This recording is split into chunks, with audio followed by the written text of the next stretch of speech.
En 1963, la simple rénovation d'une maison à Derinkuyu a donné lieu à une découverte extraordinaire. La démolition d'un mur révèle un passage qui mène à une ville souterraine vieille de plusieurs milliers d'années et qui s'enfonce sur 85 mètres. J'y suis allé plusieurs fois. Cet endroit est incroyable. Il s'enfonce sur 13 étages, doté de puits d'aération et 15 000 petits conduits qui oxygènent les pièces les plus en profondeur. Étonnamment, cette construction pouvait loger 20 000 hommes, femmes et enfants. On y a même trouvé des lieux de culte, des entrepôts, des pressoirs et des étables. Même de nos jours, avec du matériel moderne, il s'agirait d'une entreprise titanesque. Pour l'époque, c'était un projet extraordinaire. Autant que les pyramides. À Derinkuyu, à cause de la tendreté de la pierre, il fallait faire très attention à construire des piliers suffisamment solides pour soutenir les étages du dessus et éviter les effondrements. Curieusement, il n'y a eu aucune catastrophe de ce genre.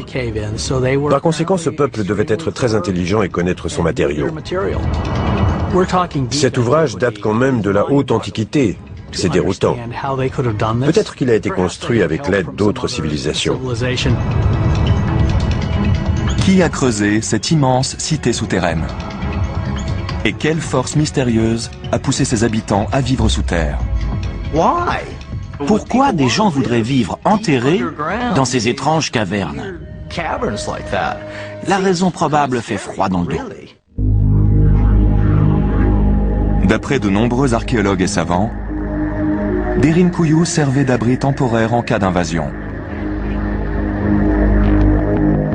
Elle aurait été construite au 8e siècle avant notre ère par les Phrygiens, un peuple vivant à l'âge de bronze et lié aux Troyens. D'autres pensent qu'elle vient des Hittites, un peuple guerrier mentionné dans la Bible qui prospérait des centaines d'années plus tôt. Cette ville souterraine pourrait-elle dater d'une époque encore plus reculée? Selon des néo-évéméristes, oui. Elle aurait été creusée plusieurs millénaires auparavant. La Cappadoce appartenait à l'empire achéménide, c'est-à-dire la Perse.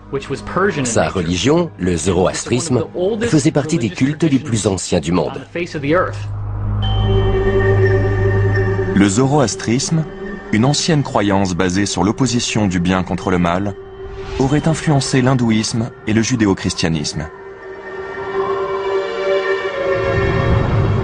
Antérieur au 6e siècle avant notre ère, son dieu principal est un dieu créateur appelé Ahura Mazda.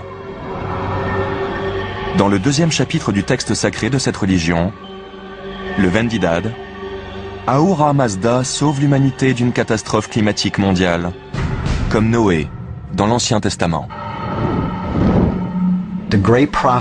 Ahura Mazda, le Père Céleste, a ordonné au grand prophète Yima de construire un abri souterrain semblable à celui de Derinkuyu. D'après les textes sacrés, Yima bâtit la dite cité sur plusieurs niveaux, dans le but de protéger des gens et des animaux triés sur le volet, non pas d'un déluge, mais d'une glaciation mondiale. Le Vendidad parle d'hivers dévastateurs.